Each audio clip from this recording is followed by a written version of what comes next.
I hope it'll extend beyond people like Tulip, who obviously represents a strongly Remain constituency. I hope also some MPs on both the Conservative and Labour benches who in their heart of hearts just don't believe this is the right course of action for the country will muster the courage to do what they think is right for the country and not just what they're being told to do by their whips. This is one of those unusual votes that people will remember for generations to come. And if MPs of other parties feel that it's just wrong for their constituents, wrong for the country, particularly the hard Brexit that Theresa May is determined to pursue, I hope more of them will actually vote with their consciences rather than with just according to what the whips are told. But overall, as a parliamentarian, the House of Commons has to vote for this. The country did not vote for economic self-harm, yet that is now the destination which we're headed on because of the decisions taken by this government. So I think it would be perfectly legitimate for MPs from all sides to say, no, go away, think again, revisit your hard Brexit plans. Yes, you have a mandate to pursue Brexit. You do not have a mandate to pursue hard Brexit. OK, but you accept that it will get through the Commons. Could it be a different kettle of fish when it gets to the House of Lords and with those LibDem peers there? What is their attitude and should they try and block and amend? I think they can, of course, seek to amend. That's what the House of Lords is. It's a revising chamber. But it shouldn't... I should add delay as well.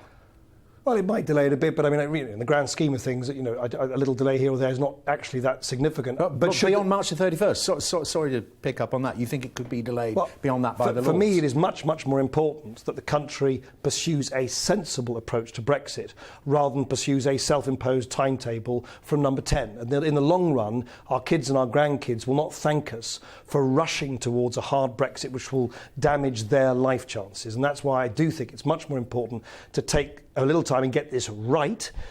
We could have chosen as a country, and it is still available to the government to change course, to say, OK, we're going to leave the European Union, but we're going to stay in the single market, for instance. It is a choice by the government to have interpreted the outcome of the referendum last summer in such a sort of hard and uncompromising way. And I think the House of Lords would be perfectly in its rights to challenge that. But in answer to your question, it would not be right for an unelected chamber to seek to block this altogether. Of course not. And I don't think the peers, by the way, will have an opportunity to do that in any event. And can I ask you about the Prime Minister meeting as we speak with the Americans and going to meet President Trump, the first world leader to do so.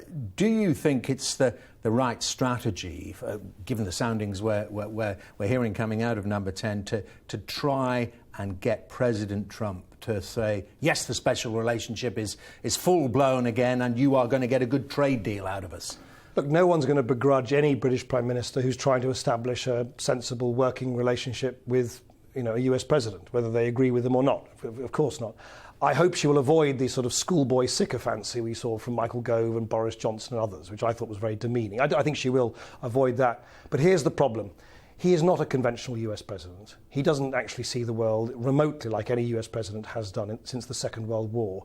And if you listen to what he has said, and if you actually look at what he's done in recent days, I think we've got to call a spade a spade. Donald Trump, his worldview is diametrically opposed to our national interests. He thinks the European Union should or will unravel. He thinks the NATO is obsolete. In other words, he opposes the Bretton Woods sort of philosophy that was established in the rubble and after the bloodshed of the Second World War, which has governed our foreign policy ever since, that nations are safer and stronger when they work together.